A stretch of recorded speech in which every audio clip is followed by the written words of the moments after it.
He was just crossing the street on a rainy Tuesday, suit pressed, phone in hand, mind busy closing another $1 million deal when he saw her. A woman sitting on the sidewalk, soaked, exhausted, with two little girls curled beside her, one crying softly into her tattered coat. He almost walked past until she looked up and his entire world stopped. It was her, his first love. The girl who once ruled his teenage heart, now barely recognizable, lost, broken, and holding children who looked far too much like him. What happened to her? Why was she here? And more importantly, why did his heart suddenly feel like it had been waiting for this moment his whole life?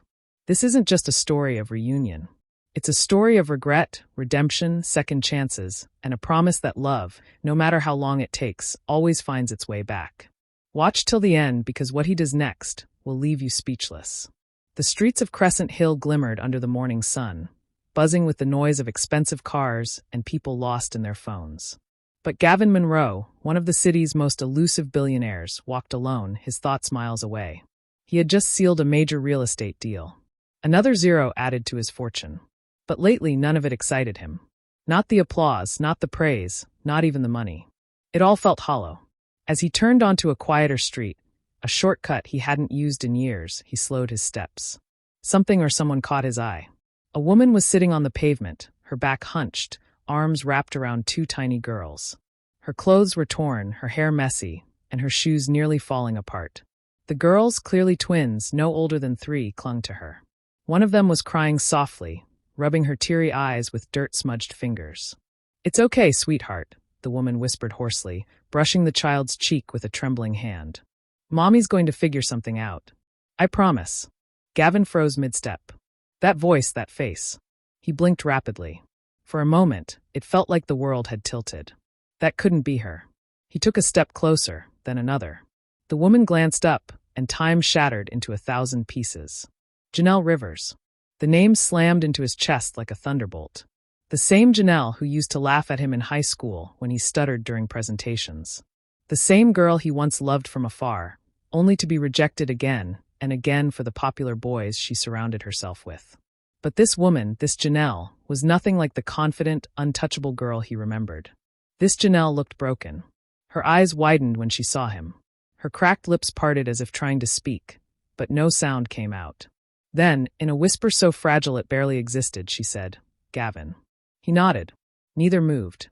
The street around them kept on living, oblivious to the emotional storm unraveling on the sidewalk. "What happened to you?"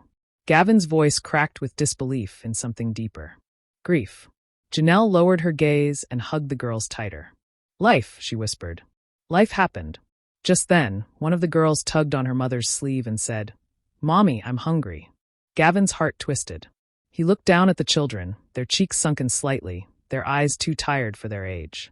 This wasn't just some stranger down on her luck. This was a woman who had known a different life and fallen hard. "Come with me," Gavin said softly. "You and the girls, please." Janelle flinched as if the offer stung more than it helped. Shame colored her face. She looked from her daughters to Gavin and back again, but then she nodded.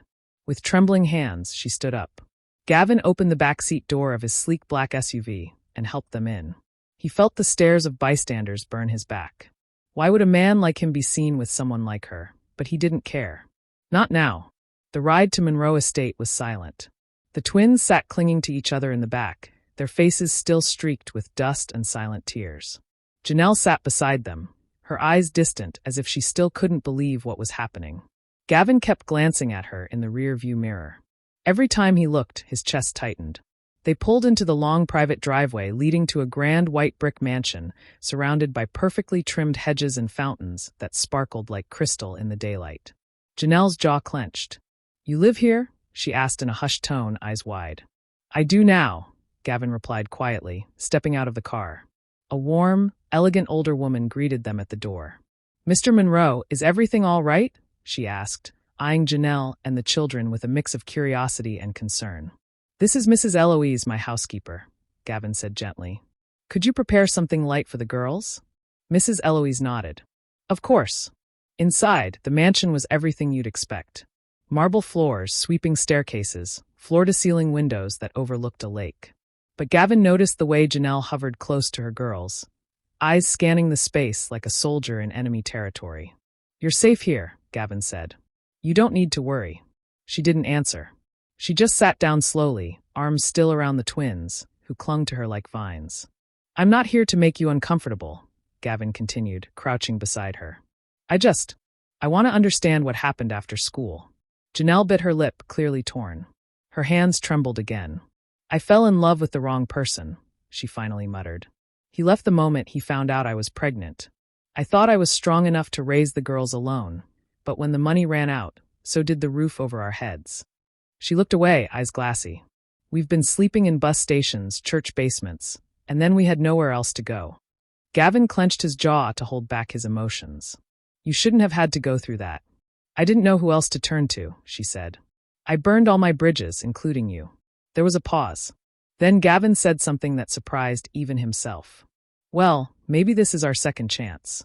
Just then, Mrs. Eloise returned with 2 plates of warm grilled cheese sandwiches and apple slices. The girls' eyes lit up. They ate with the urgency of children who hadn't had a full meal in days. Gavin watched in silence. First time in years, something stirred inside him. He didn't know what the future held, but he knew one thing for certain. He wasn't going to let Janelle or her daughters slip away again. Thanks for watching. What would you have done if you saw someone from your past in a situation like this? Do you believe in second chances? Why or why not? If you were Gavin, would you trust Janelle again? Drop your thoughts in the comments below. Type 100 if you felt emotional during this part. Tell us where you're watching from. We love hearing from different parts of the world. Don't forget to share this story with someone who needs a reminder that compassion still exists. The mansion was quiet that night. Outside the floor-length windows, the moonlight bathed the gardens in a soft silver glow. But inside, a tension lingered in the air like an unanswered question. Janelle sat at the edge of the plush guest room bed, brushing Hazel's curls back while Autumn snuggled against her side, finally asleep after hours of tossing and turning. She could still taste the grilled cheese sandwiches they'd eaten earlier, the first warm meal the girls had had in days. Her heart ached with gratitude and guilt. This wasn't her home. She didn't belong here. Not after everything. A knock at the door. She looked up. It was Gavin. He entered slowly, holding 2 mugs of tea, offering one with a quiet, reassuring smile. She hesitated before taking it, their fingers brushed, and she pulled her hand away quickly as if burned by the memory of a past she wasn't ready to face. I didn't mean to interrupt, Gavin said gently, sitting in the armchair near the window. It's fine, she whispered. Silence stretched between them like a tightrope, both afraid to take the first step. Finally, she broke it. Why are you helping me, Gavin? He stared at the swirling liquid in his cup. Because when I saw you on that street, something clicked. It wasn't just pity, Janelle. It was unfinished business. And maybe something more. Her breath caught. He continued. I used to think you hated me in high school. She let out a hollow laugh. I didn't hate you. I just didn't know how to deal with someone who actually saw me. I was too wrapped up in shallow things to notice real people, especially people like you. He smiled softly. Well, I guess I'm harder to ignore now. That made her laugh. Really laugh. For the first time in what felt like years. But then her face fell. You should know the girls, their father, Damien, he left the moment I told him I was pregnant. Said he wasn't cut out for family life. Gavin's jaw tightened. Typical. I thought I could handle it alone, she said. And for a while I did. But once I lost my job and got evicted, everything spiraled. There were nights I had to choose between food and diapers. He stood and paced toward the window, hands in his pockets. You should have come to me. I was ashamed and we hadn't talked in 10 years. Why would you help me? He turned and looked at her, his eyes glowing in the dim light. Because I would have done anything for you back then, and I still would. Janelle froze, overwhelmed. That night, she didn't sleep much. The next morning, the sun rose with a golden calm. Hazel and Autumn woke up to the smell of pancakes and laughter, something they hadn't experienced in far too long. Gavin was in the kitchen with Mrs. Eloise, helping her flip pancakes like a proud uncle on a Saturday morning. He wore an apron that didn't match his usual sleek image. There was flour on his cheek. The girls giggled at the sight. Mommy, Mr. Gavin looks funny, Autumn shouted. Gavin turned dramatically. Funny. I'll have you know I once made the world's tallest pancake stack. Hazel crossed her arms. Prove it. And he did, though his stack collapsed after the 3rd layer. Laughter erupted from the kitchen. Janelle stood at the doorway watching, speechless. This man, this version of Gavin, wasn't the awkward teen she remembered. He was warm, gentle, protective, and for the first time in years, she wondered if happiness was still possible. Later that day, Gavin invited Janelle into his home office. "I wanted to show you something," he said. He handed her a file. "What is this?" "It's the enrollment paperwork for Westbrook Academy. It's a private school.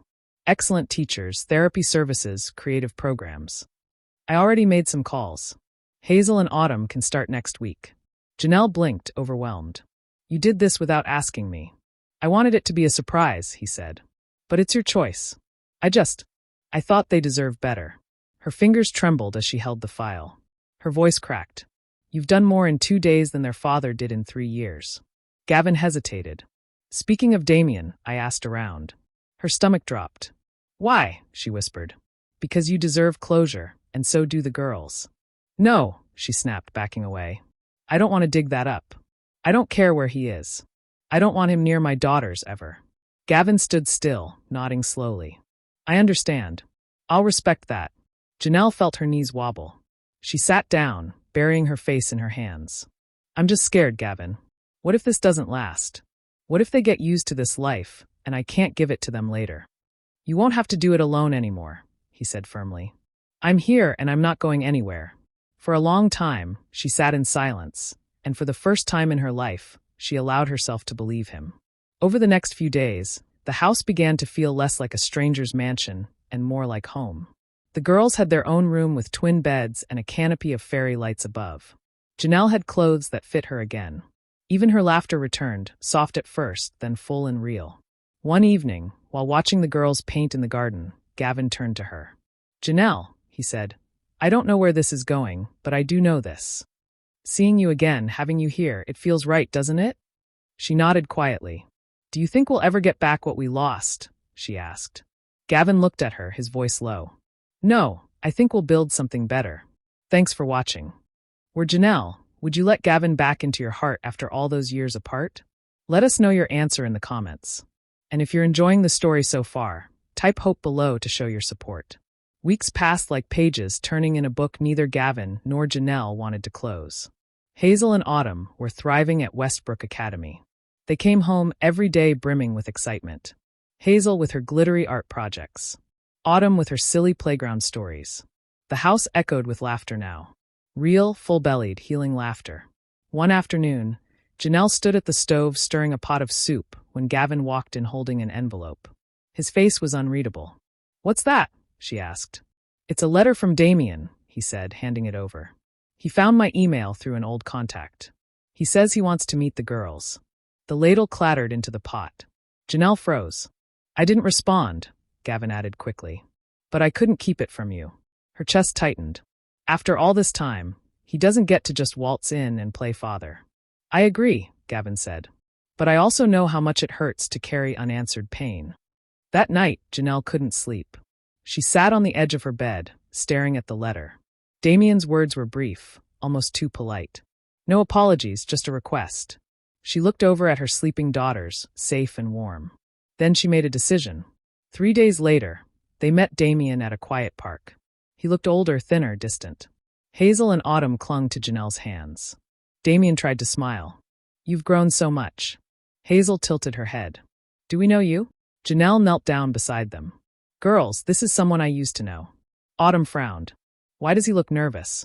"Because he missed out on a lot," Janelle answered, standing up straight. "But that doesn't mean he gets to take anything from us now." Damien's face fell. "I'm not here to take them," he said. "I just wanted to see."